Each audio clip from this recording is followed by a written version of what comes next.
Njorotano ya no wahĩngĩcithanirie arwaru erĩ thibitarĩ-inĩ ya Kenyatta na gũcũngĩrĩria mũrwaru ũmwe gũthĩnjwo handũ ha ũrĩa wabatie no ithiĩte na mbere. Rĩrĩ nao ambunge kuma kaunti ya Kericho meyumĩrĩtie na kũmenereria minista wa ũgima wa mwĩrĩ makiuga ndarabatie kũrũgamia wĩra mũrũgamĩrĩri mũnene thibitarĩ-inĩ no Lily Koros. The decision that she took yesterday paints a picture of somebody who is at pain to understand the going on in her ministry. And the bigger question that we want to ask her is, Madam Cecily Kariuki, who are you working for? Are you working with the president who wants to revamp our healthcare system in Kenya? Or are you working for the cartels who have been lining up for a long time to do tenders and business at Kenyatta National Hospital, but have found it to be extremely difficult thanks to the leadership of Madam Lily Koros? Ihinda-inĩ rĩu atongoria ya maugĩte ikinya rĩrĩ nĩ mũgarũ na watho, makiuga Minister Cecily Kariuki arabatie kwamba gwĩka ũthuthuria mbere ya gũkinyanĩria itua o rĩothe.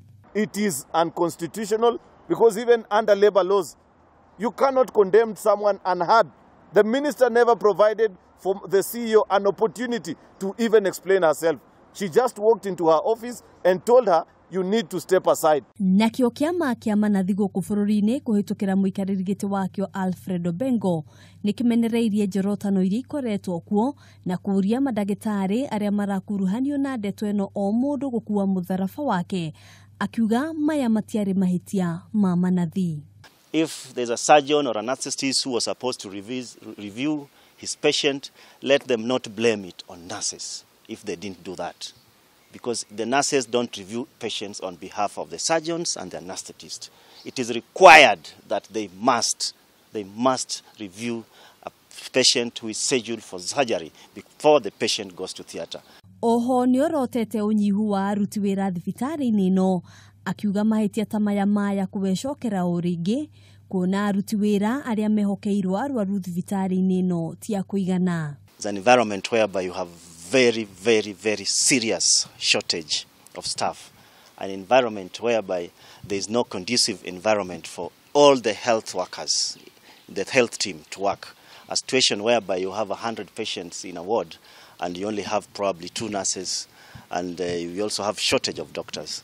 Muthenya wa ira Minister Cecily Kariuki nĩarathire bodi ya thibitarĩ ĩno kũgĩa na gĩikaro nĩguo kwarĩrĩria na gũthuthuria ũrĩa mahĩtia maya meyumĩririe.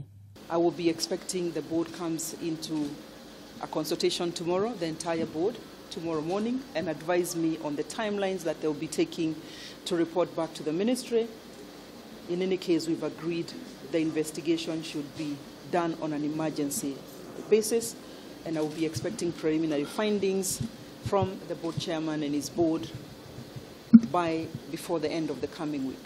Ona gũtuĩka arwaru aya erĩ marĩ thibitarĩ-inĩ ĩno matire hatĩka-inĩ o yothe kuona nĩ matanyĩtwo kũinũka kiumia gĩũkĩte.